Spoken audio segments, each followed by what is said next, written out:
de parler anglais parce que pourquoi mon français n'est pas très bon, as you can tell. So I think we will conduct this.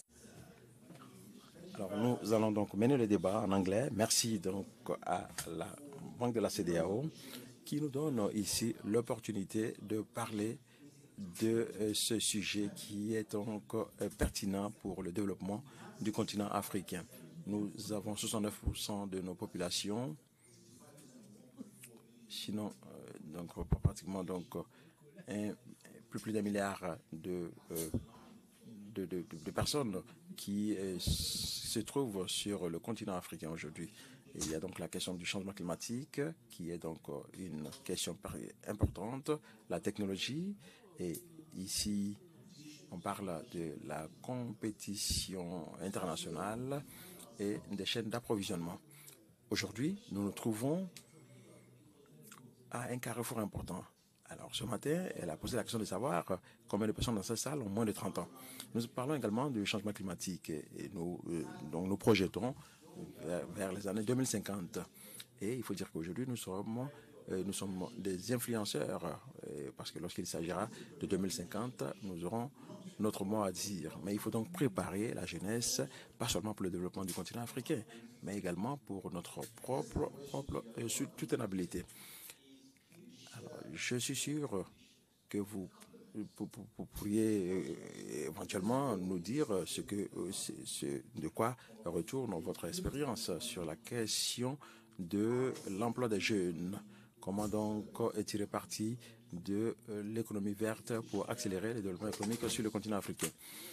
Alors, dans vos différentes propositions, je suis sûr que vous pourriez vous appesantir sur ces questions. Et ensuite, des questions pourraient être posées. Et par la suite également, nous aurons l'occasion de demander à l'audience de pouvoir s'exprimer sur cette question. Docteur Aminou, vous avez la parole. Merci, cher frère, monsieur Lala Olumide. Mais bien évidemment, mon anglais n'est pas très bon, donc je vais parler en français. Respecter le protocole que le modérateur a établi. Pour vous souhaiter la bienvenue au nom de la Fédération des chambres de commerce de la CEDEAO et particulièrement au nom de mon président, M. Faman Touré. Alors, c'est pour nous un grand plaisir d'être toujours aux côtés de la BIDC et la banque avec laquelle la FEWACI et la CEDEAO a fait beaucoup dans la sous-région.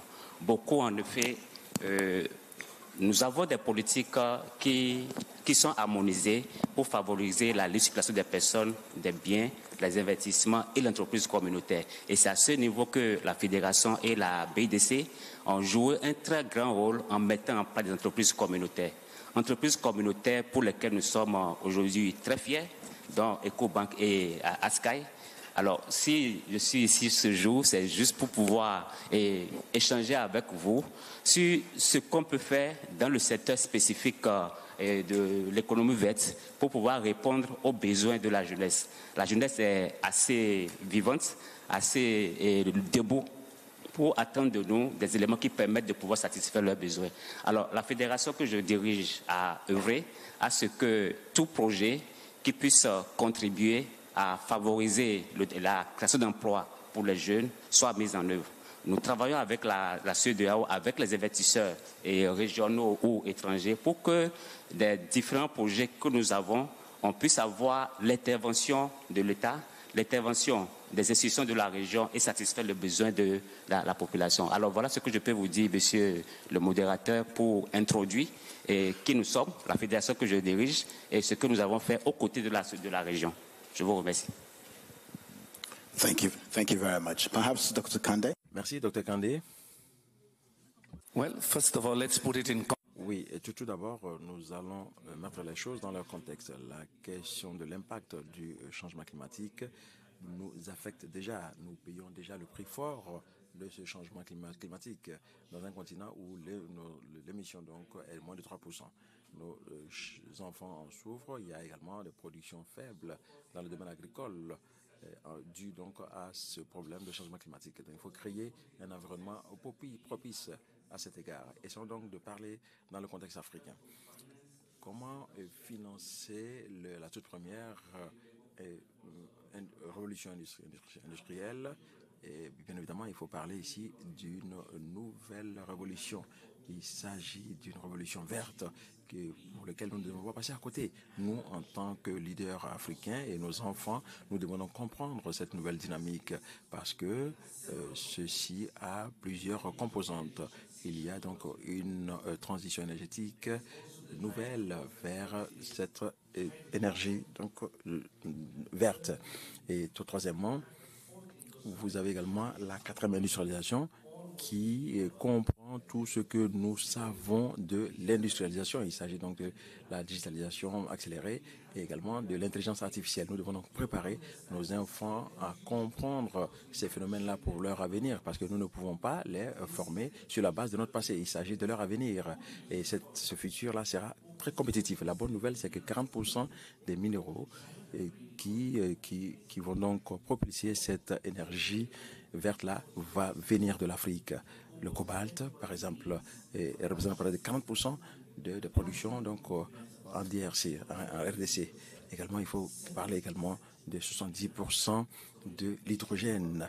Et tout ceci va donc provenir de l'Afrique. Ils auront donc besoin de nous, ils ont besoin de nos minéraux, ils ont besoin également de nos enfants.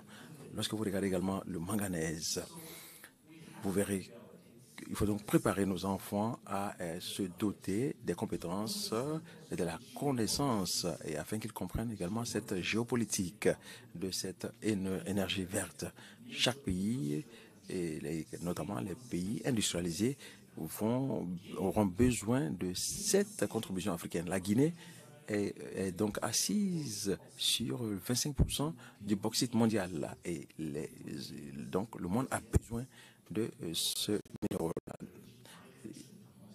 Bien évidemment, il faut dire que mon pays, qui fait partie des 10 pays les plus pauvres au monde, eh bien, nous sommes assis sur pratiquement 10% du titanium. Et ceci est très important. Et donc, il y a la géopolitique de minéraux clés et principaux. Donc, c'est très important. Il faut donc être préparé, nous, en tant qu'Africains, sur ces questions-là. C'est la raison pour laquelle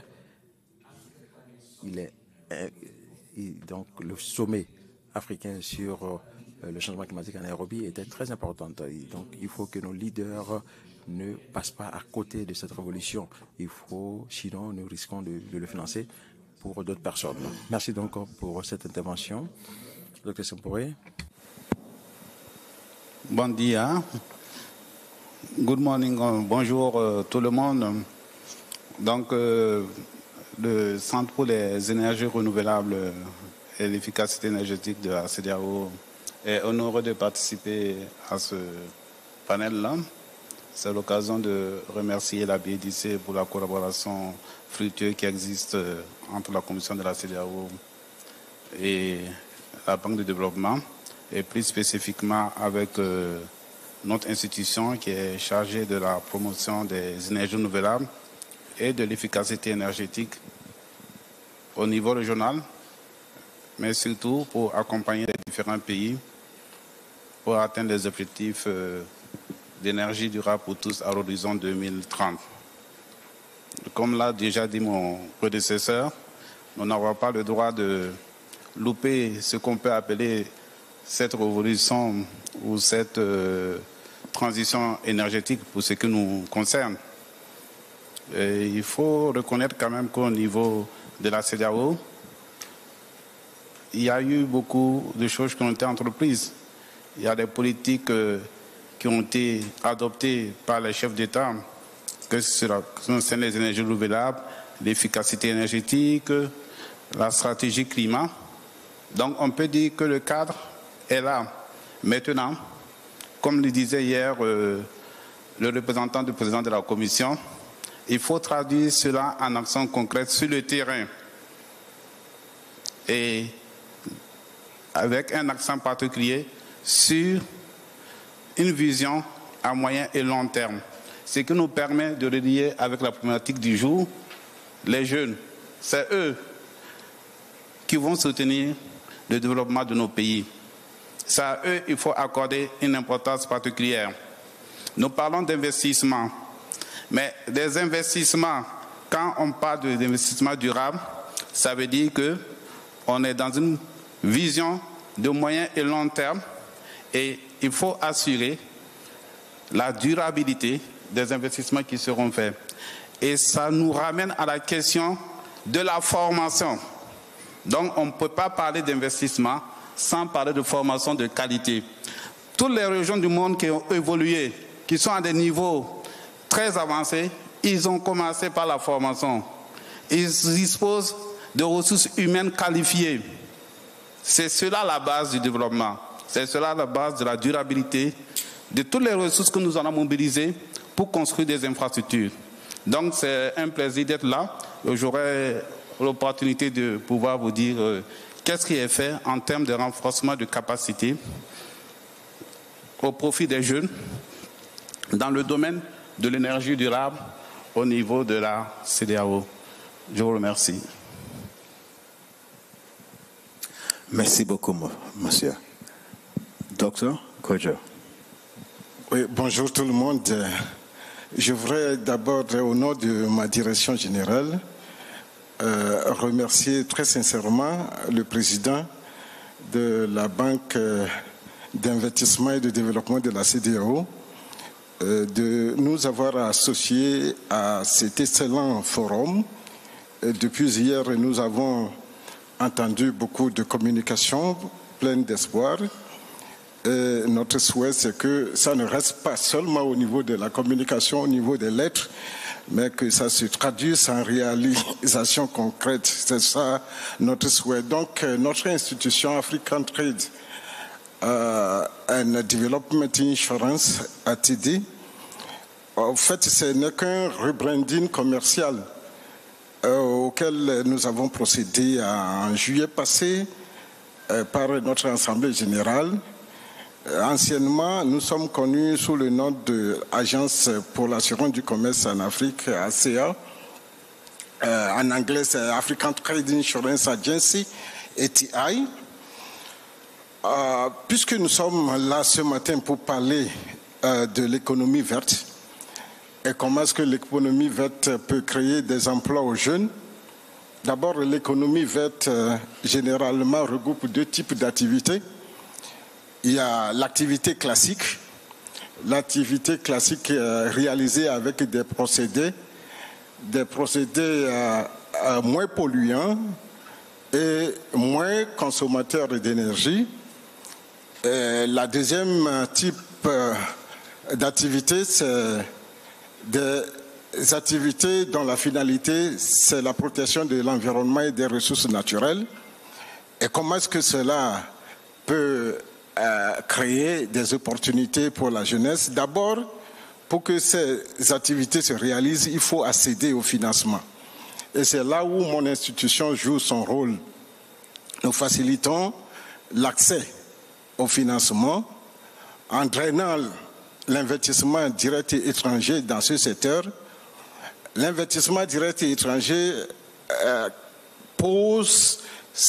rencontre quelquefois des obstacles en termes de la sécurisation des investissements, parce que quand un investisseur étranger investit dans un pays, son souhait c'est que ces investissements soient sécurisés, et même la banque qui finance son investissement demande à ce que certains risques soient garantis, notamment les risques politiques, et notre institution est là pour rassurer ces investisseurs étrangers pour la garantie des risques qu'ils craignent, les risques dont la sécurisation est demandée par la banque qui finance leur investissement. Ça, c'est au niveau de l'investissement direct étranger. Nous ne travaillons pas seulement avec les étrangers, mais sur le plan local, nos gouvernements, ils ont besoin, quelquefois, dans ce secteur, il y a des formes de partenariat, notamment en partenariat public-privé, les PPP, et dans ce genre de structuration, on demande des garanties, parce que celui qui investit dans cette forme de structuration demande des garanties, et notre institution libère ces garanties pour que ces projets puissent voir leur réalisation. Et bien, lorsque le projet voit ses réalisations, généralement l'investisseur ne peut pas faire le travail tout seul, il a besoin de recruter. Il a besoin de recruter le jeune qui est auparavant au chômage, avec le projet réalisé, retrouvent de l'emploi, a un pouvoir d'achat, achète sur le marché et paye de l'impôt à l'État et cela participe au développement économique de nos nations. Je voudrais m'arrêter là-bas, ici. Je vais procéder au développement beaucoup plus détaillé lorsqu'on entrera dans le vif du sujet. Merci, modérateur. Merci beaucoup, Dr. Kojo. Well, ladies and gentlemen. De la matière première, mais nous sommes toujours confrontés au problème de passer concernant donc cette nouvelle révolution. Et nous avons également parlé des compétences, de la connaissance et de la compréhension de la géopolitique. Alors, voici ma question. Dr. Kojo a parlé des financements. Comment est-ce que les institutions financières pourraient donc signer des partenariats avec les organisations gouvernementales afin de pouvoir mettre en place des modèles d'éducation pour les enfants afin qu'ils puissent réussir demain? Parce que nous avons également parlé de différentes solutions qui pourraient être proposées. Mais moi, j'aimerais savoir qu'est-ce que nous pourrions faire concernant cette question. Avant donc de parler même de finances, essayons donc de revoir nos programmes scolaires.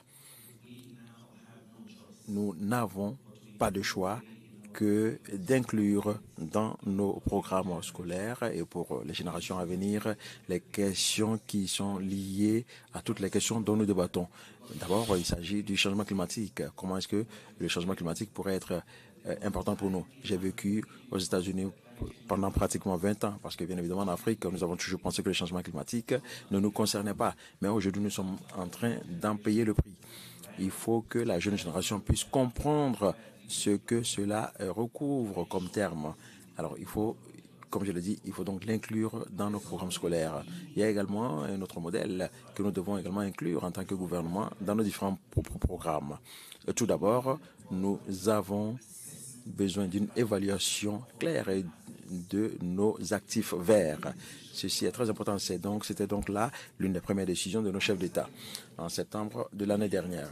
Pourquoi est-ce que cette question est importante? Le monde entier est en train de nous dire que nous ne devons pas donc détruire nos forêts. Ceci est une vérité. Mais ils disent également que même si vous avez des minéraux dans ces forêts, ne les touchez pas et de telle sorte qu'on puisse capturer le carbone qui va donc émettre de ces différentes forêts. Il ne faut pas donc toucher ces minéraux, mais nous avons besoin de l'argent pour pouvoir engager d'autres projets de développement. Alors, combien est-ce que nous allons donc payer pour pouvoir protéger ces différentes ressources-là? En fait, en Afrique, eh bien, la valeur de notre carbone est de $4 la tonne, mais en Europe, c'est $100 la tonne. Mais il faut dire que le carbone, c'est le carbone. Pourquoi cette différence? Ce que nos leaders sont en train de dire, c'est que nous avons évalué ces richesses-là et de les valoriser. Et beaucoup de travail est fait sur le terrain par les ONG. Si nous arrivons donc à évaluer ces minéraux-là, et il faut dire également que la Banque africaine de développement a également utilisé le leitmotiv-là pour pouvoir défendre ce cas. Il ne s'agit pas seulement ici, on ne parle pas seulement d'un arbre, mais il faut plutôt aller au-delà de l'arbre et d'accorder l'importance à tous les minéraux qui sont sous ces différents arbres. Quelle est donc la valeur que nous allons accorder à ces différents minéraux? Deuxièmement, c'est exactement ce que notre collègue vient de dire. Il s'agit de la régulation, de la réglementation. Il faut donc une réglementation. Et la réglementation nous dit, nous devons également mettre en place des mesures incitatives qui vont également aider les banques et qui vont également donc mettre en place des dispositifs pour l'énergie renouvelable. Les banques vous diront qu'ils ont besoin de TLC. Il s'agit donc de la transparence, de la longévité et de la crédibilité. Et bien évidemment, si vous avez l'énergie renouvelable, ceci va durer pendant 20-30 ans. Donc ceci doit être un signal pour le marché. Et ceci voudra également dire qu'on peut prêter. Et également, la politique ne va pas changer pour autant.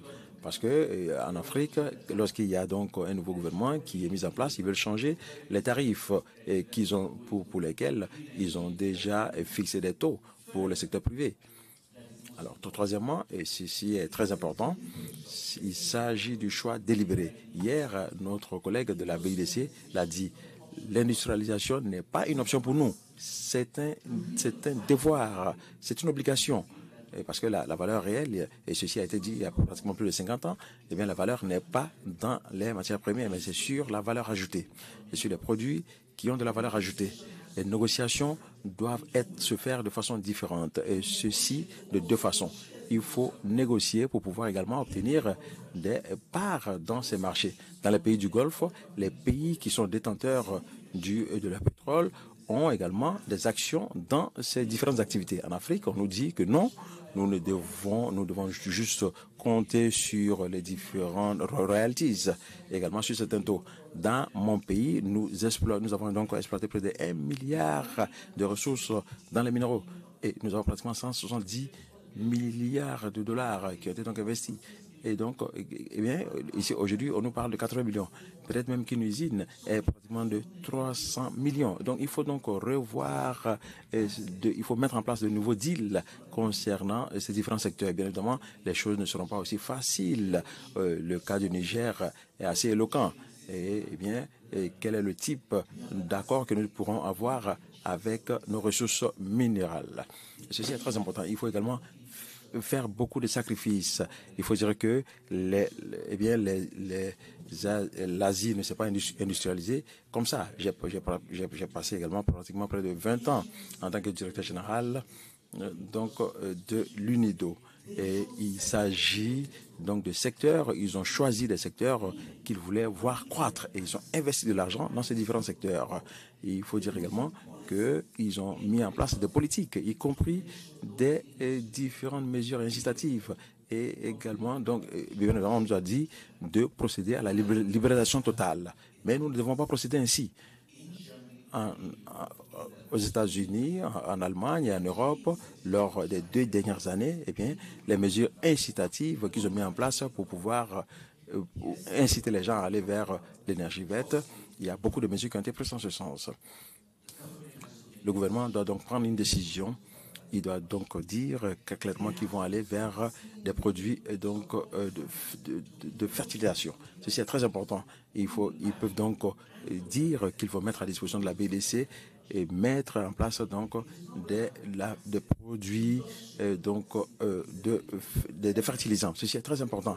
En Amérique, par exemple, ce qui est la politique la plus populaire aux États-Unis, c'est donc la loi sur la réduction de l'inflation. Le président Biden a donc utilisé cette loi-là pour subventionner et financer l'industrialisation aux États-Unis, y compris beaucoup de mesures incitatives et des rabais dans ces différents secteurs, parce que, en raison donc de la compétition qui vient de l'Europe. En Afrique, on peut faire la même chose. Nous ne sommes pas pauvres en Afrique. Les pays comme le Nigeria, eh bien, bénéficient des ressources. Le Gabon, le Congo, nous ne sommes pas pauvres. Si vous pensez que vous êtes pauvre, vous allez gérer les choses différemment. Vous allez donc demander de l'aide. Mais si vous savez que vous êtes riche, eh bien, vous allez négocier de façon différente et vous allez moins souffrir. Mais malheureusement, nous sommes toujours en train d'agir comme des pompiers. Parce que les uns et les autres ont besoin donc de ressources. Et je pense que le meilleur exemple, c'est Meles Zenawi. Lorsque Meles Zenawi a voulu donc mettre en place la Renaissance, la plupart des institutions occidentales ont refusé de le financer. Moi, j'ai dû donc organiser des forums pour lui sur l'économie verte. Il a donc décidé, Meles Zenawi a donc décidé qu'il va mettre cela en place parce qu'il a dit qu'il a besoin de l'énergie, il a besoin de pouvoir et il a donc besoin d'échanger avec ses voisins. Il a donc demandé, il est allé en Chine, il est allé dans les pays du Golfe, il a mis en place des structures et ce pont de la Renaissance est disponible, est aujourd'hui là. Et donc il faut être visionnaire et également il faut pouvoir négocier différemment dans cette économie verte. C'est ce que nous appelons également le New White Bond. Eh bien, les uns et les autres sont en train de venir dans nos différents pays et sur ces questions de minéraux. Donc ici, il s'agit de lithium, parce que même la Tanzanie a des dépôts importants de lithium, parce que sans le lithium, on ne peut pas fabriquer de batteries. Alors la question pour nos leaders, c'est de savoir si nous sommes dotés de ces minéraux, comment est-ce que nous allons donc convaincre Elon Musk et certains partenaires de pouvoir investir localement. Et il faut également donc mettre en place un environnement propice pour cela. Je pense que vous avez donc parlé de façon très éloquente et il y a donc beaucoup d'informations dans ce que vous avez dit. Vous avez parlé des politiques, de la vision, de la stratégie, de la stratégie. Mais au même moment, c'est une collaboration entre le secteur privé et également le gouvernement. Mais, quelque part, il faut comprendre qu'on ne peut pas changer ce qui est déjà fait. Donc, les leaders doivent également donc faire ce qu'il y a à faire. Il faut donc nous avons donc également de politique. Alors, les uns et les autres ont parlé également. Et alors, il y a le représentant de l'Inde a parlé d'informatique. Et également donc des ressources qui proviennent de l'Inde. Most of our laws are formulated either by France or Britain. Within the Alors, dans le système, au sein de l'écosystème lui-même, quelqu'un a dit que nos PIB sont vraiment faibles et donc il importe vraiment qu'on puisse travailler ensemble. J'ai aimé ce que mon ami a dit hier. Quand on prend un pays seul comme ça, où est-ce que vous pouvez aller? Donc je reviens vers vous, monsieur. La question, quel type de politique pensez-vous qu'on puisse mettre en place pour pouvoir amener le gouvernement à établir cette nouvelle économie afin qu'on puisse se galvaniser et que l'argent puisse être suffisant pour soutenir ces projets?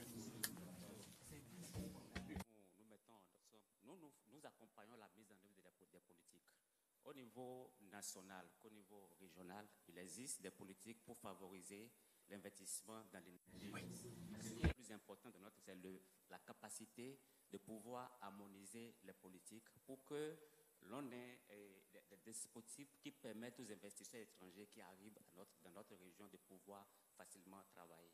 Mais aujourd'hui, que nous avons partout dans le monde, il est nécessaire que la collaboration entre le secteur privé et l'État puisse s'accentuer. Cette collaboration doit aller au niveau des investissements où même l'État intervient dans l'investissement. Donc ce cadre-là qui est mis en œuvre devrait être un cadre où l'investissement privé est soutenu par les actions du gouvernement. Alors, notre fédération, ce que nous faisons, c'est de tout faire pour que, à chaque fois, quand il est nécessaire de pouvoir apporter les positions du secteur privé, de pouvoir contribuer à ce que cela soit mis en œuvre au niveau régional. Alors, ce qui est très important, c'est comment est-ce qu'on peut rétablir la confiance entre la population et ceux qui mettent la politique en vigueur. Comment on peut élaborer un cadre qui soit favorable à l'investissement. Et ce cadre, c'est de tout faire pour que le secteur privé puisse porter sa voix dans les différentes politiques. Alors, voilà ce que nous faisons au niveau de la fédération pour accompagner ce type de collaboration. Merci beaucoup. Dr. Kojo, Monsieur Sampre,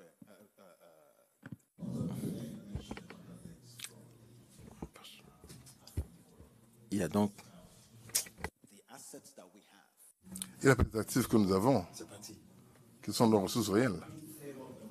Je crois que la chose la plus importante aujourd'hui, c'est une question donc de crédit. Mais ce qui il me revient, c'est un peu comme si nous vendons, c'est un peu comme les médias, c'est comme si on vend finalement donc nos biens au lieu de développer des instruments financiers qui doivent servir donc de garantie pour le futur.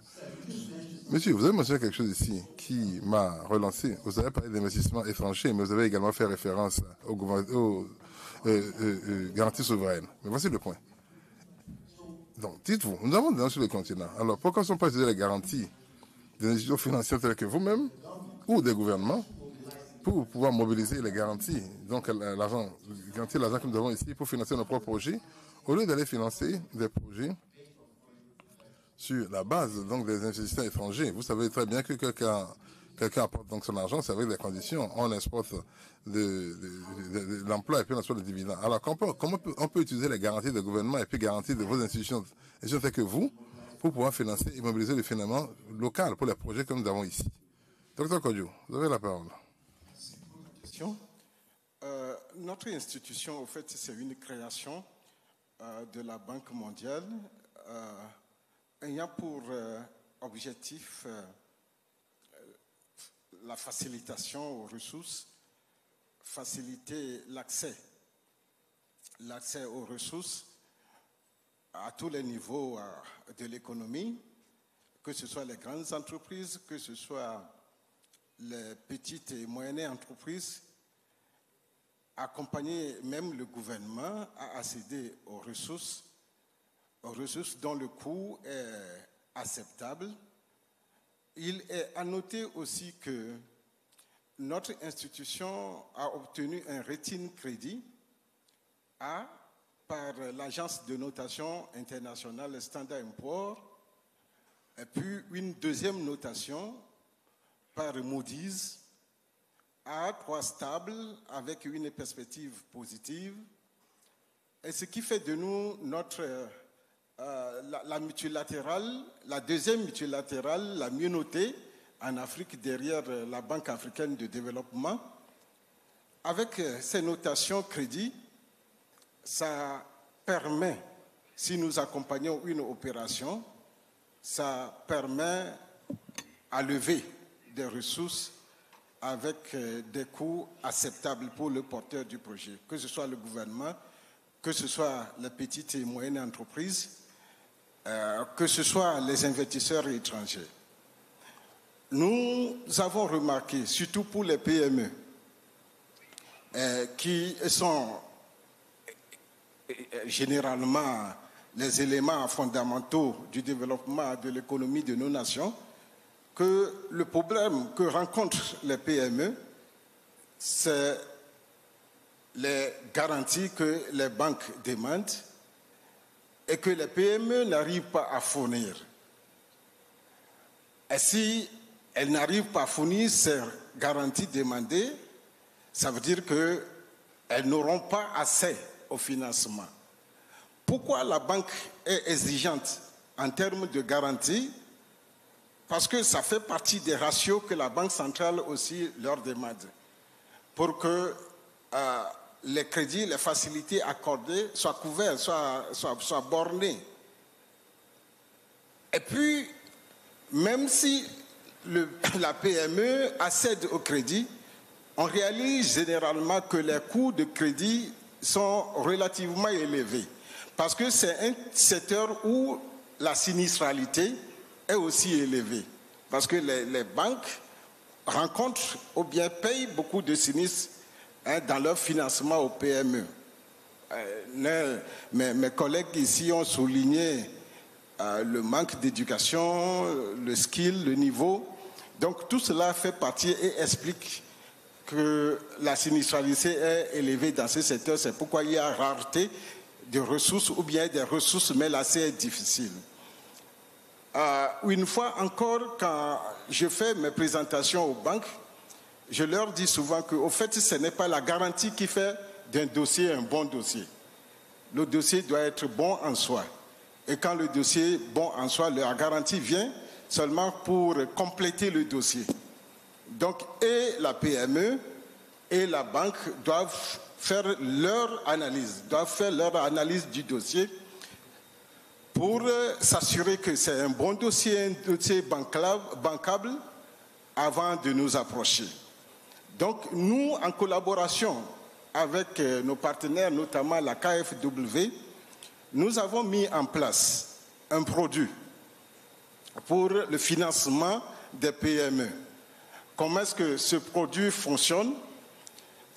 Nous sélectionnons quelques banques dans nos pays membres et nous mettons ce produit à la disposition de la banque. Ce produit couvre le portefeuille PME de la banque.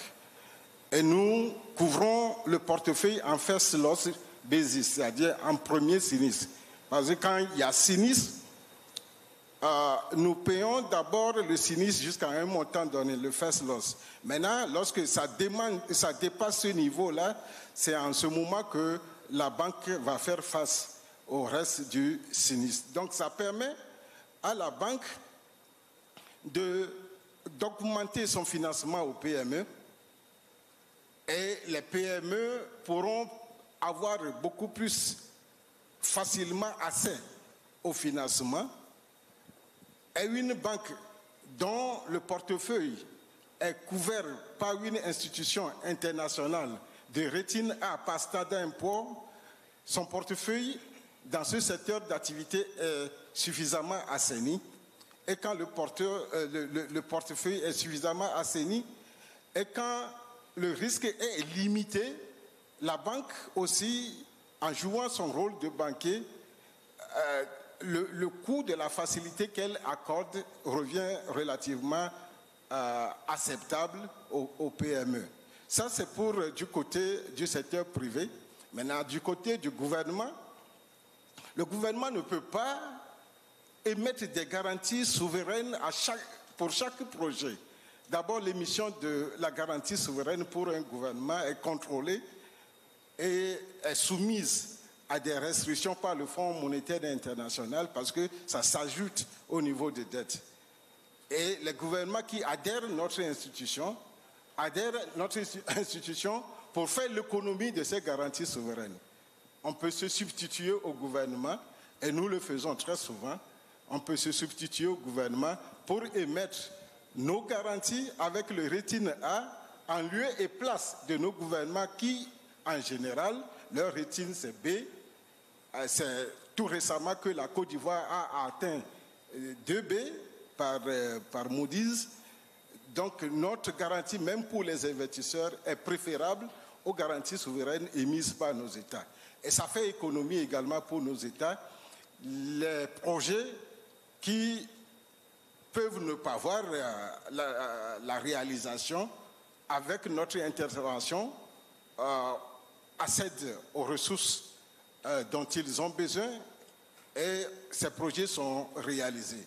En matière des énergies renouvelables, toujours en partenariat avec nos partenaires, on a également déployé dans nos États membres ce que nous appelons la facilité régionale de soutien aux liquidités, qui permet aux IPP, les producteurs indépendants d'électricité, qui signent des accords avec la Société nationale d'électricité parce que une fois que l'énergie verte, que ce soit solaire ou hydraulique, une fois que l'énergie verte est produite, cette énergie doit être vendue à la Société nationale d'électricité. Les IPP demandent que ces revenus soient couverts, soient garantis pour 6 mois, pour 12 mois, pour 3 mois.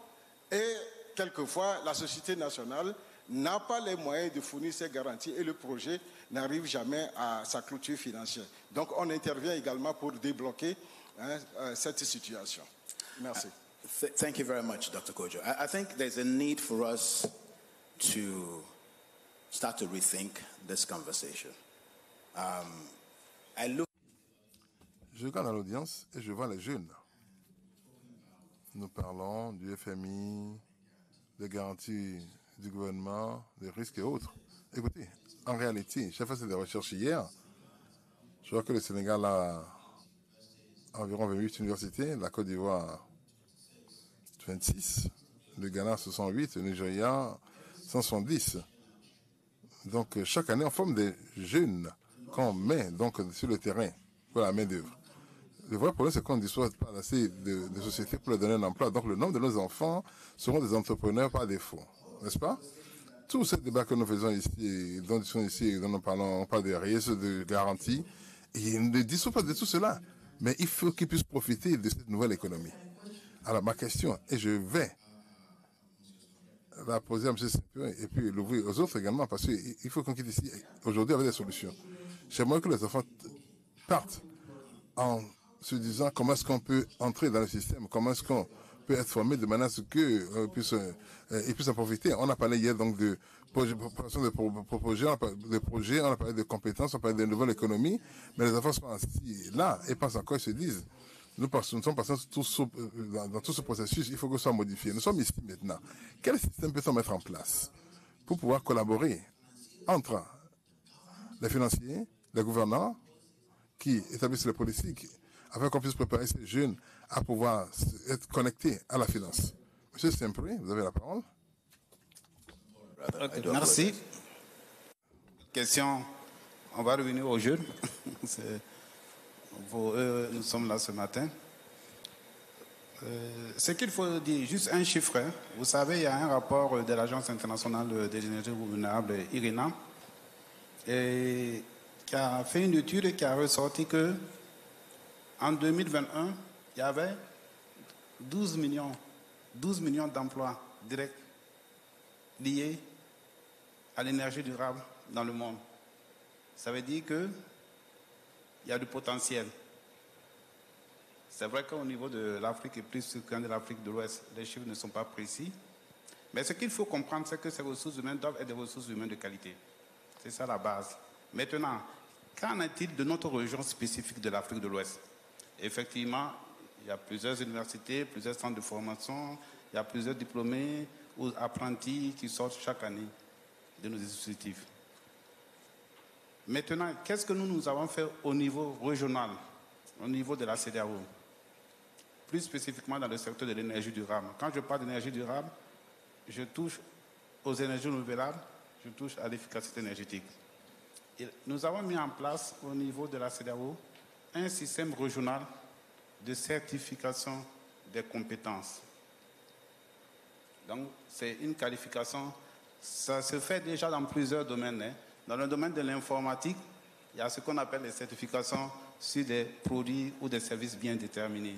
Quelle que soit votre formation, votre niveau, si vous voulez atteindre ce poste ou cette qualification, vous passez un examen, vous l'avez.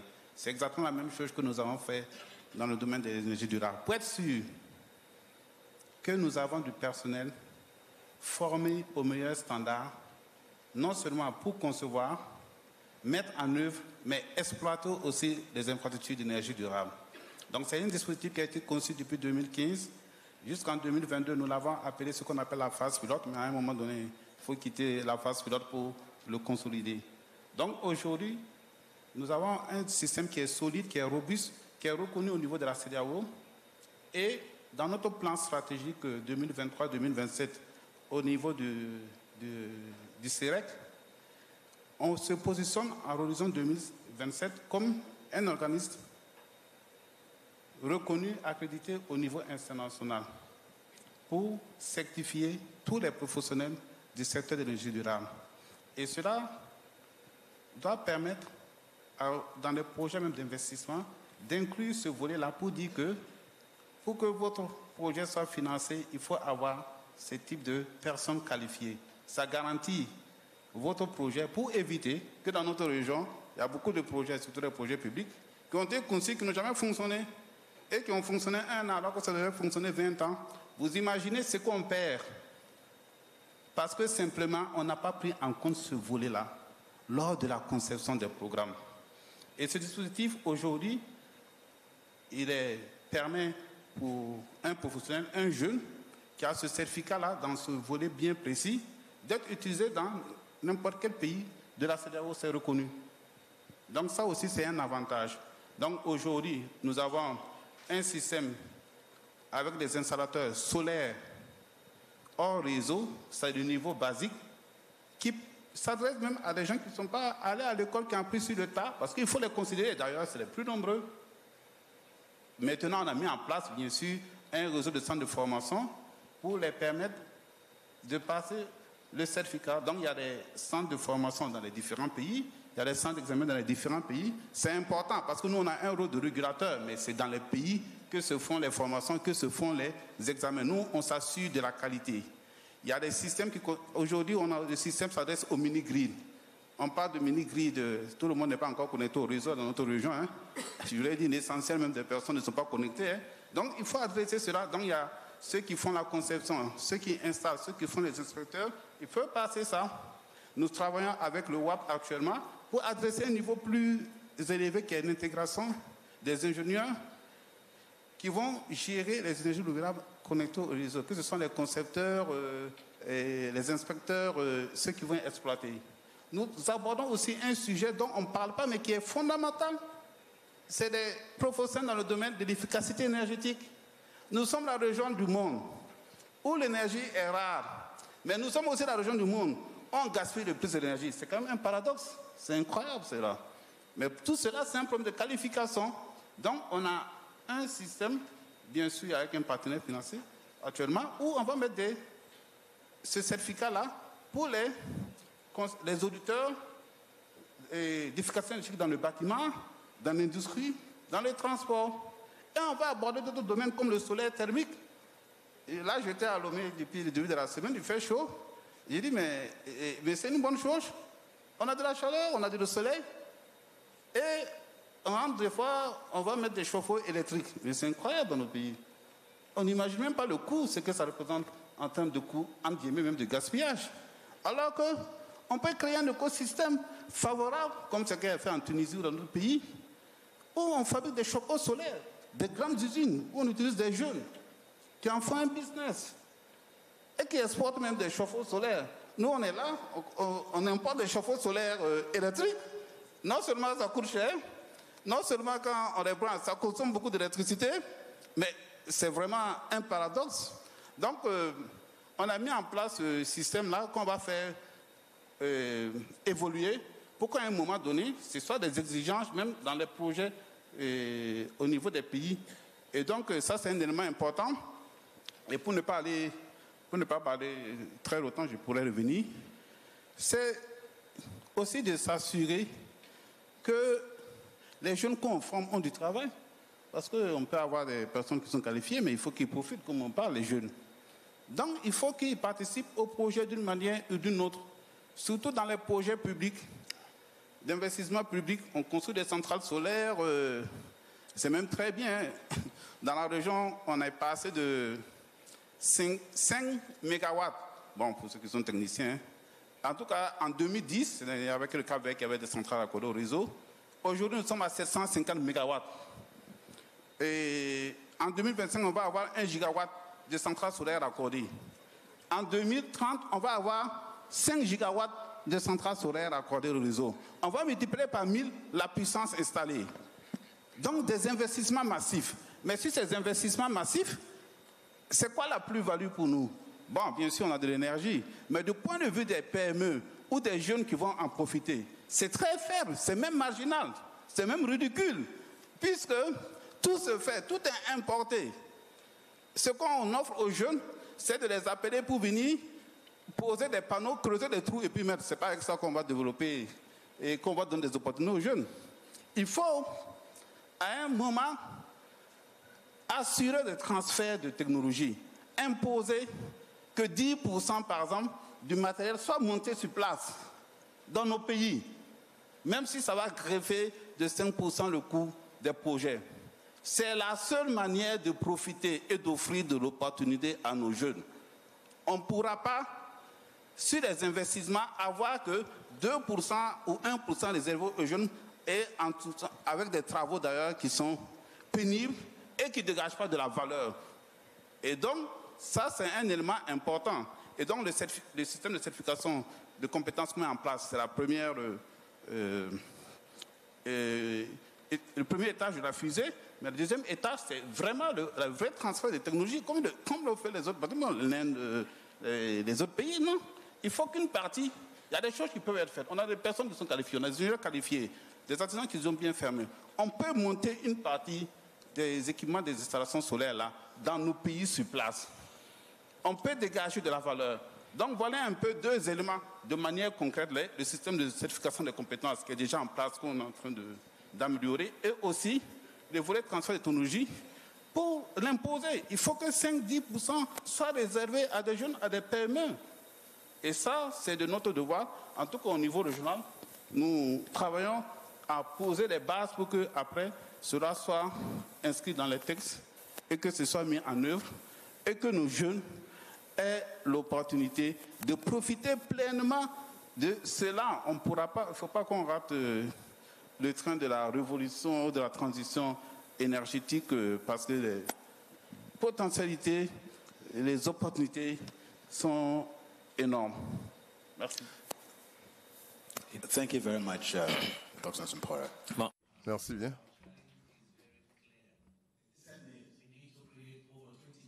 Alors, nous avons un défi. Il nous faut créer plus de 20 millions d'emplois par an en Afrique. Donc, imaginez-vous ce qui se passe donc dans 26 ans, lorsque nous serons plus de 2 milliards et on a 65% d'entre eux qui seront jeunes. Donc, un instant, s'il vous plaît, parce que vous avez tous parlé de l'industrialisation, vous avez parlé de la transformation et de la préparation des projets.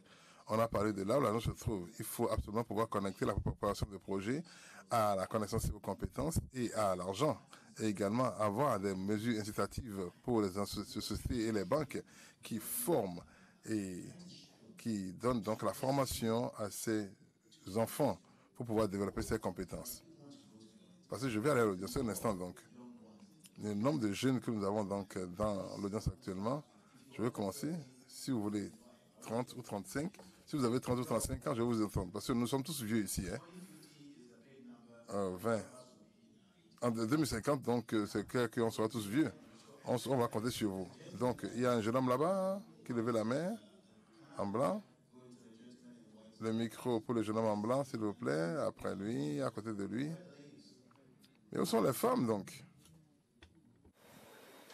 Please speak. Sorry, sir, are you under 30? Well, I'm kind of confused about the age. Sorry. I think be here to do the brainstorm. Alors, je réfléchis un peu. Merci bien, monsieur. Je me présente. Pour commencer, je suis Telvito. Votre question, s'il vous plaît. Je veux vous aller directement à la question.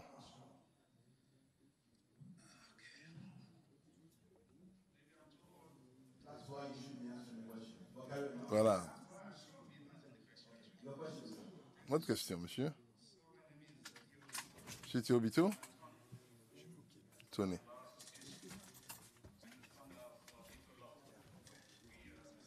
Nous sommes spécialisés donc en droit des entreprises. Ma question. Tim, uses l'énigme du chômage des jeunes exploiter l'économie verte pour accélérer le développement économique. That's the question.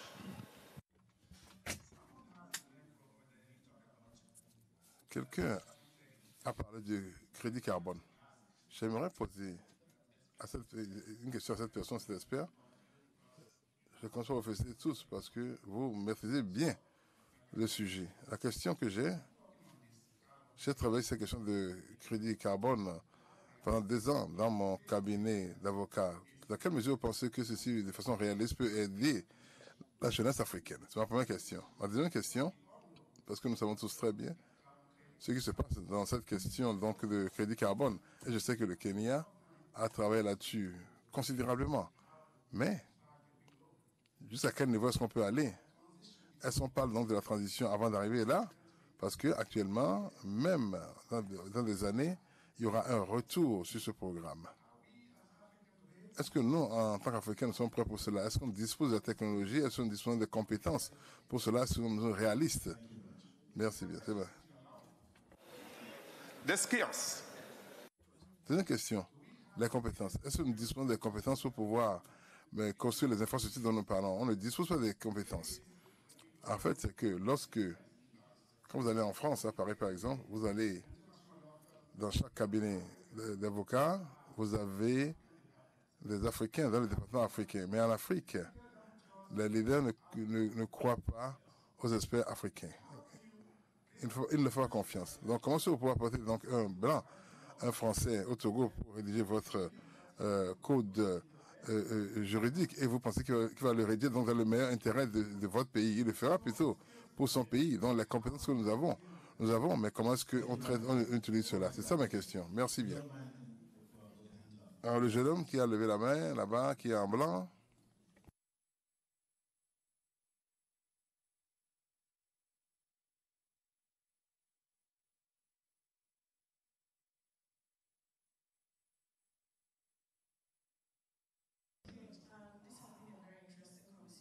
Alors, ce débat très intéressant. Je suis Ochela Onko, je travaille pour le gouverneur de Benin State en tant que conseiller technique. La manière dont les débats se déroulent, il y a quelque chose que j'ai remarqué. La manière dont les questions sont formulées, les enfants, c'est un peu comme si on nous volait donc de l'essentiel de nous, et ça ne nous amène pas donc à contribuer à ces conditions, et ça m'amène à ma question. Je demande de faire comment est-ce que vous pouvez vous assurer que les jeunes sont propriétaires de ce foutu dont nous parlons? Comment est-ce que, au travers de votre travail, pour vous assurer que vous incluez les jeunes afin de pouvoir créer cet avenir dans lequel nous allons vivre à l'avenir? C'est ma question. Et si quelqu'un dans le panel peut répondre également, ce serait tant mieux. Alors, je vous prends des excuses. J'ai utilisé le mot enfant. Malheureusement, donc, j'ai parlé donc des enfants, mais c'est les jeunes en fait. Parce que les enfants aussi, ils sont dans la trentaine.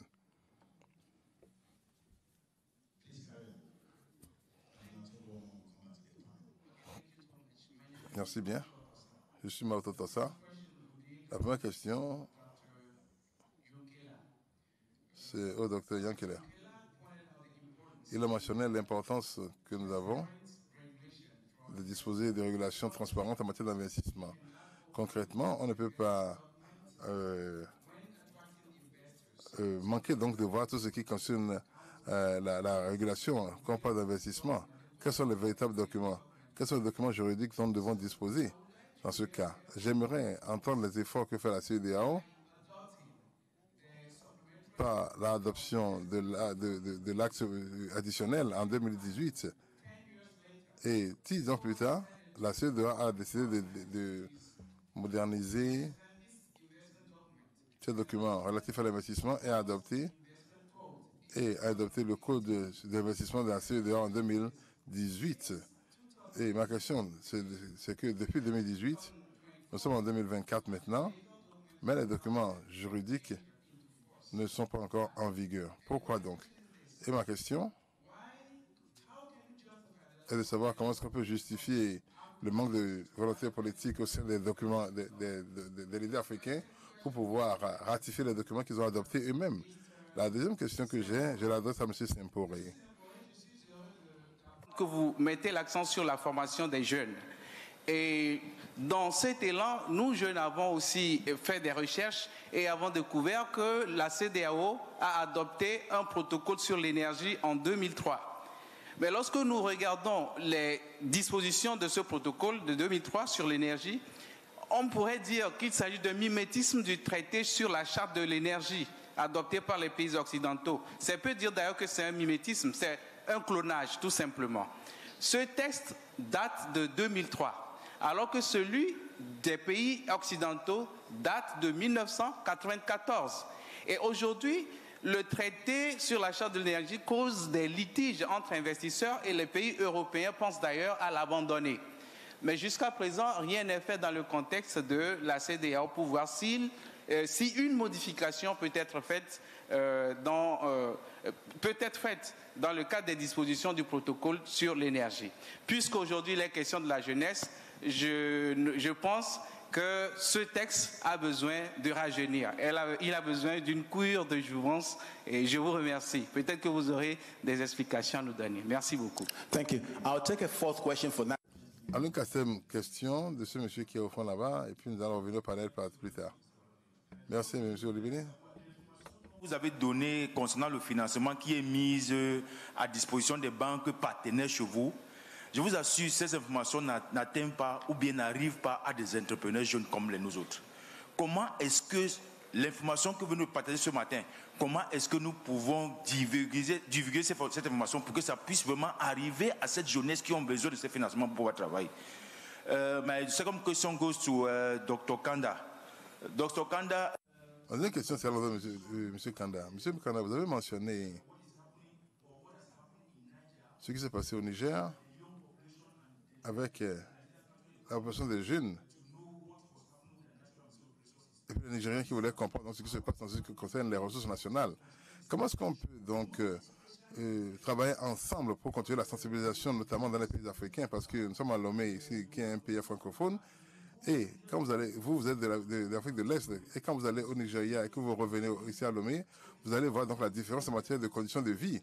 Comment est-ce qu'on peut donc essayer de joindre nos efforts pour que l'Afrique francophone puisse se rapprocher un peu des standards de l'Afrique anglophone?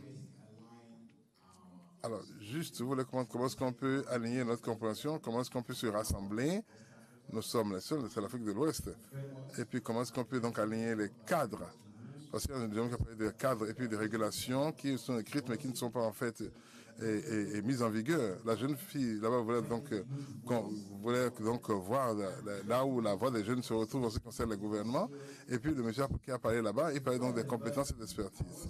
Avant que je vienne vers vous, je demande la permission de mon hôte, la Banque d'Afrique. Il y a un lien qu'il faut absolument organiser. Il faut organiser une session pour les jeunes. On ne fera pas le séminaire, mais ce qu'on pourrait faire avec toute cette permission, nous allons discuter avec les jeunes au cours d'un webinaire qui sera abrité par vous-même et en collaboration peut-être avec Afrexim Bank et puis la BAD. Nous allons commencer donc dans un mois ou deux, nous allons vous rassembler tous parce que absolument vous avez un point à soulever. C'est très important. The first question from the lawyer, there is a... Alors, pour la première question, un article dans Le Guardian qui a été publié le 15 mars de cette année 2024. Ça porte sur les cowboys du carbone. C'est une histoire de Zimbabwe, une société qui a donc le crédit carbone, 85 millions de livres par an. Et la plupart de cet argent est à l'extérieur. Il y a 11 millions qui sont supposés aller au sein de la communauté, puis c'est pas arrivé. Donc, il y a des problèmes de qui dispose donc du crédit, à qui ça appartient, comment est-ce qu'on régule ce marché. En Afrique aujourd'hui, c'est toujours pas régulé. Oui, le Kenya fait quelque chose, c'est vrai. Le Rwanda, le même et le Ghana. Pour le moment, tous les autres pays d'Afrique subsaharienne, c'est un peu comme le Far West. Tout le monde vient. Ils disent à la communauté on va représenter, mais la banque, les personnes n'ont pas l'argent de façon locale. J'essaie donc de mettre en place des régulations, j'essaie de pousser pour cela dans mon pays. Donc il nous faut des régulations très claires pour savoir comment est-ce que nous allons gérer notre crédit carbone. Donc il faudra revenir vers ce que nos dirigeants disent en ce qui concerne une évaluation réelle donc, de notre actif crédit. Alors, ça nous amène à savoir ce qu'on doit faire. Mais ça revient toujours à la question donc, de leadership et de gouvernance qui est liée à la dernière question. Dans quelle mesure est-ce qu'on peut s'assurer? Nous sommes au XXIe siècle. J'ai dit à mes frères africains, nous pouvons condamner le colonialisme peut-être pour les dernières 50 années, mais les dernières 10 ou 20 ans et puis les 30 années à venir, on ne peut pas les condamner. Nous sommes responsables maintenant. Est-ce que quelqu'un doit nous dire aujourd'hui que nous devons rendre nos citoyens, nous dire à savoir ce que c'est que les ressources naturelles, où c'est et comment ça coûte? Il nous faut le faire. On ne doit pas attendre quelqu'un pour le faire. Pour les jeunes, je vais donc tout dire. Je suis revenu donc de l'extérieur pour être candidat à la présidence. J'ai fait donc des réunions avec les jeunes et je leur dis, même si je ne gagne pas les élections, j'aimerais que vous engagez.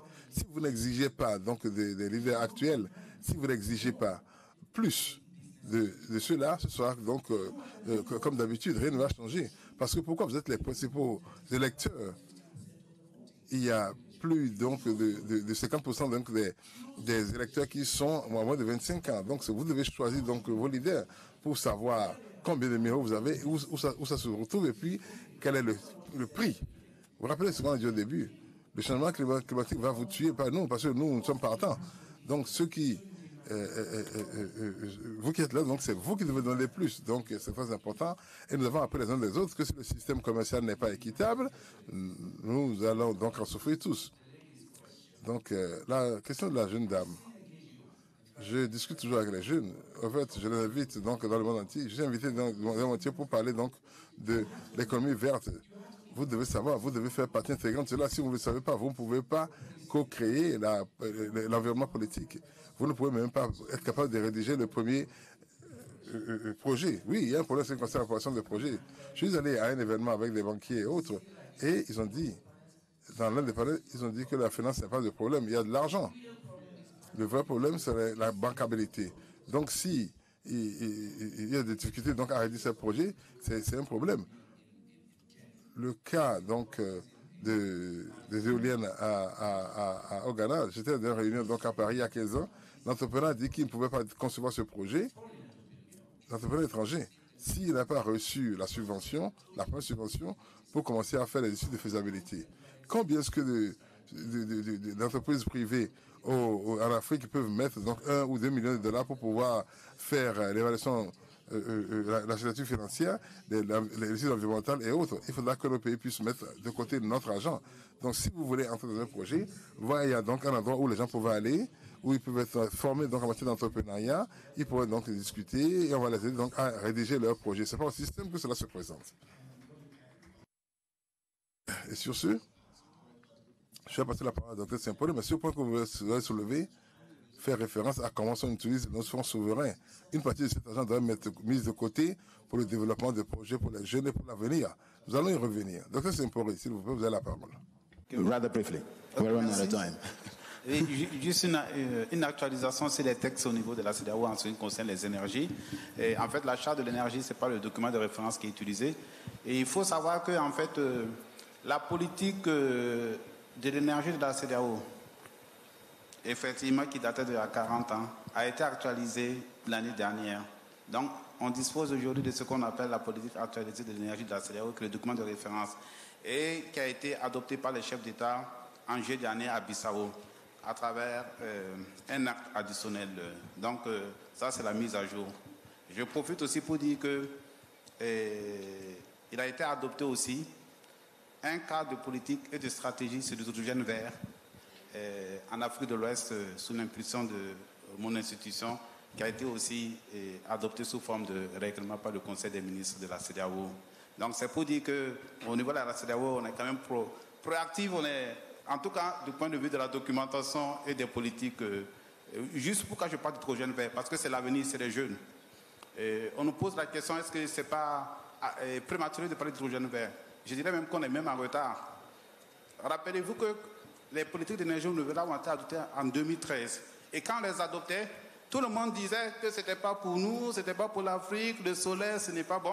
Aujourd'hui, on parle du solaire. C'est pareil pour l'hydrogène vert.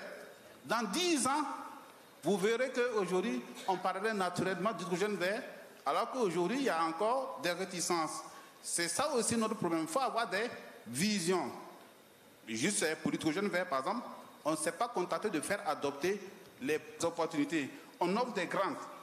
Et même si c'est encore modeste, on donne 60 000 $ à des projets qui sont bien montés pour contribuer au CAPEX sur des projets d'énergie durable. Donc ça, c'est une incitation. En attendant qu'on puisse mettre des systèmes plus importants qui vont couvrir tout le monde. Et je profite pour dire que nous travaillons avec la BDC à cet effet-là pour mettre en place une facilité pour les énergies renouvelables et l'efficacité de la CEDEAO. Et si tout se passe bien, peut-être que l'année prochaine, ça pourra être effectif. Et ce qu'on vise, c'est les PME, donc c'est les jeunes. Donc je vais m'arrêter là. So the question there was not just about the policy, but where can... La question ne porte pas uniquement sur la politique. Alors, est-ce que je peux vous demander, utilisation de la technologie avec votre site web, est-ce que vous pouvez donc rendre cette information transparente sur votre site web afin qu'ils puissent voir et puis venir vers vous? Parce que l'information cachée n'est pas une bonne information. Donc je vous charge, monsieur, donc de faire cela au sein de votre institution, de donner cette donnée et cette politique sur votre site web afin qu'ils puissent voir l'information et qu'ils aillent vers vous. Je vais aller au-delà de ce que le docteur Saint-Paul a dit. Mes deux frères qui viennent de parler, c'est vrai, nous avons la politique et le de CEDEAO, mais je vous assure assez à ce que les politiques font au niveau de la région. Et on attend qu'ils nous l'envoient. Nous, au niveau du secteur privé, qu'est-ce qu'on a fait? C'est de marquer à la culotte ceux qui font la politique, de pouvoir apporter notre position. Alors, si je dois faire une proposition ou bien suggérer quelque chose aux deux intervenants, c'est de vous inviter à vous organiser, à s'approprier mieux de cette différente politique, à apporter votre contribution aussi. Que ce soit ceux qui sont du côté anglophone ou francophone, les dispositions de la CEDEAO, c'est d'harmoniser les politiques. Mais on ne peut pas harmoniser les politiques si nous n'avons pas complètement adhéré à ce qui se fait. Alors c'est de tout faire pour qu'à chaque fois qu'il y a ces différentes décisions, ces différentes rencontres pour harmoniser les politiques, d'être là. Et c'est pour cela que j'encourage votre proposition d'avoir ce cadre de discussion en ligne. Je crois que c'est à travers des forats, des discussions qu'on peut réellement faire porter notre position. Et l'autre élément que je vais ajouter, c'est qu'il faudrait qu'on puisse encourager le partage d'expériences d'information. Nous avons les informations, nous avons tout ce qui se passe dans la région, mais comment faire pour pouvoir... We are running out of time. We are running out of time. Yes. We are running out of time. Can I suggest that the final question about guarantee... Alors, la dernière question portant sur les garanties.